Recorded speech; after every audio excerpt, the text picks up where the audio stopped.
سلمہ آج ایک فرشتہ ملنے آ رہا ہے، بہت خاص، کسی کو دروازے، کسی کو اندر نہیں آنے دینا۔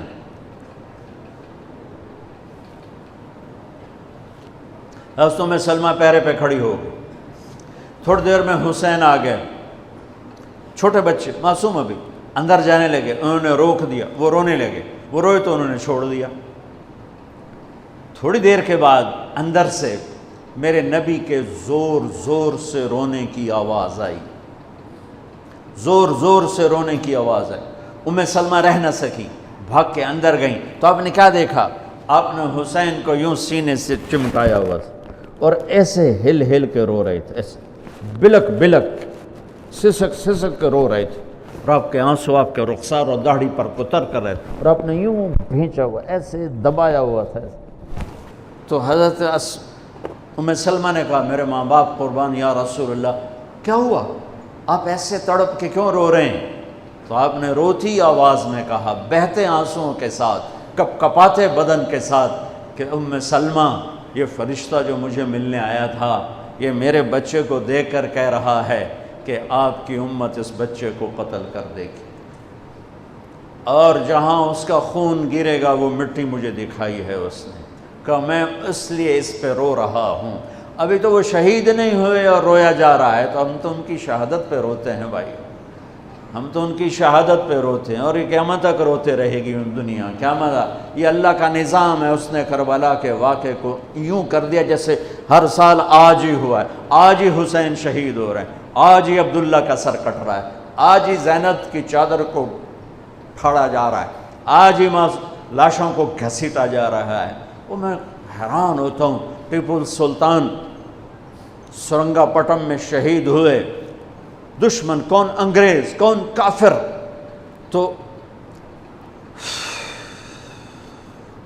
تو برطانوی لشکر نے ان کو توپوں کی سلامی دے کر دفن کیا، اور عزت و احترام کے ساتھ دفن کیا، اور میرے نبی کے نواسے کی لاش کو ان کم بختوں نے کفن بھی نہ پہنانے دیا، جنازہ بھی نہ پڑھنے دیا، دفن بھی نہیں کرنے دیا۔ اگلے دن بنو اسد کے بارے میں پتہ چلا عمر بن سعد کو،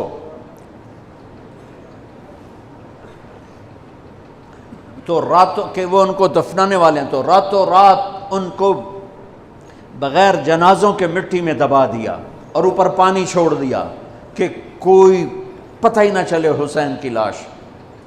بنو اسد کا بوڑھا آیا، اگلے جب پانی خشک ہو گیا وہ آیا، اور اس نے مٹی اٹھا اٹھا کے سونگنا شروع کیا، سبحان اللہ، سونگ رہا ہے، سونگ رہا ہے، سونگ رہا ہے۔ ایک جگہ کی مٹی اٹھا کے سونگا تو اس میں جنت کی خوشبو تھی، تو تڑپ کے بولا، یہ میرے نبی کے نواسے کی قبر ہے، یہ میرے نبی کے نواسے کی مٹی ہے، کہ وہ جنت کے سردار تھے، تو قبر بھی جنت کی خوشبو پھیلا رہی ہے اس کی۔ حالانکہ بن دیکھی بات ہے، کیونکہ انہوں نے راتوں رات ان کو دبا دیا کہ ان کا جنازہ بھی نہ ہو، لعنت ہو ان کی قبروں پر، ان کی ہڈیوں پر، ان کی روحوں پر، ان کی مٹی پر، ان کی خاک پر۔ سمجھ میں نہیں آتا، نبی کے گھر کے کتے کی بھی ہم تو عزت کریں گے اگر آج ہمیں پتہ چلے یہ نبی کے گھر کا کتا ہے۔ ان کم بختوں کے سامنے نبی کے نواسے کھڑے تھے، نبی کی نواسیاں تھیں، اور نبی کی اولاد تھی، اور ان کے دل ایسے پتھر، آنکھیں ایسی اندھی، کان ایسے بہرے، کہ انہیں ایسے تلوار چلائی جیسے سامنے کوئی رومی لشکر کھڑا ہو، یا جیسے سامنے کوئی فارسی لشکر کھڑا ہو۔ اتنے عظیم ہستیاں، میں کہاں سے بیان کروں؟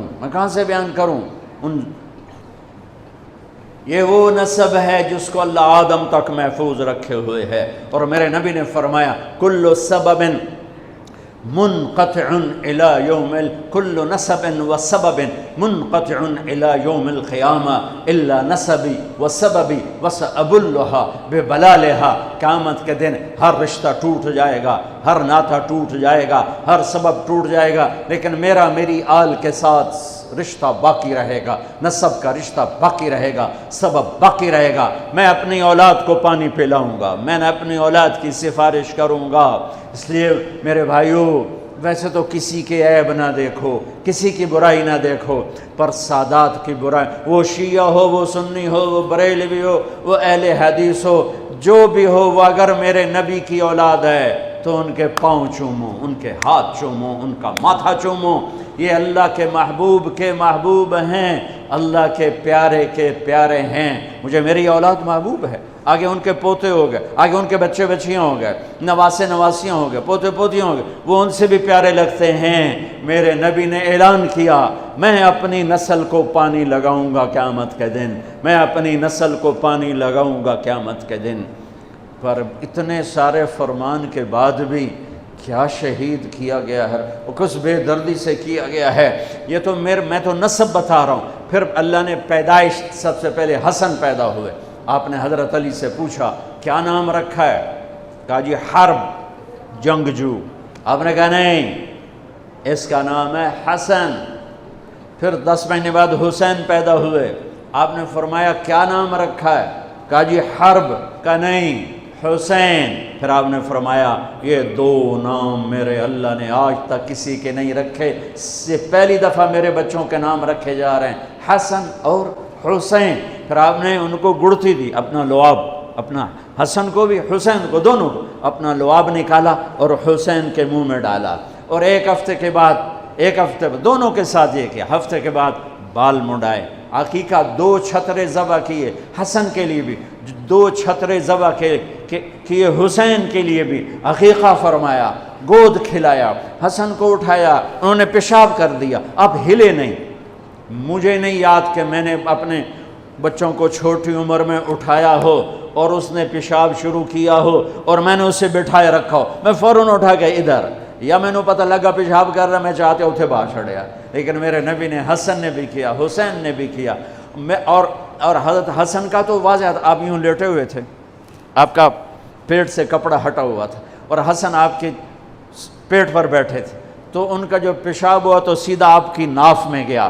اور نبی پاک ذات، پیشاب ناپاک، وہ تو ہر ناپاک سے دور ہوتے ہیں، لیکن جب حسن نے پیشاب شروع کیا، میرے نبی ایسے ہو گئے، ایسے بالکل ایسے ہلے نہیں کہ بچہ کہیں پیشاب نہ روک دے۔ جب پورا پیشاب کر دیا، پھر آپ اٹھے اور نواسے کو بٹھایا اور جا کر پانی اپنے اوپر بہایا اور صاف کیا۔ یہ تو لاڈ لڈائے میرے نبی نے اپنے نواسوں کو۔ ابو ہریرہ فرماتے ہیں میری آنکھوں نے دیکھا، میرے کانوں نے سنا، آپ کبھی حسن کبھی حسین اینا پیران تے کھڑا کی تو ہے، ہاتھ این نپے تے جھولا جھولا رہے ہیں اور کہہ رہے ہیں پہاڑی پہ چڑھ بچے، پہاڑی کے لیے اتے آ۔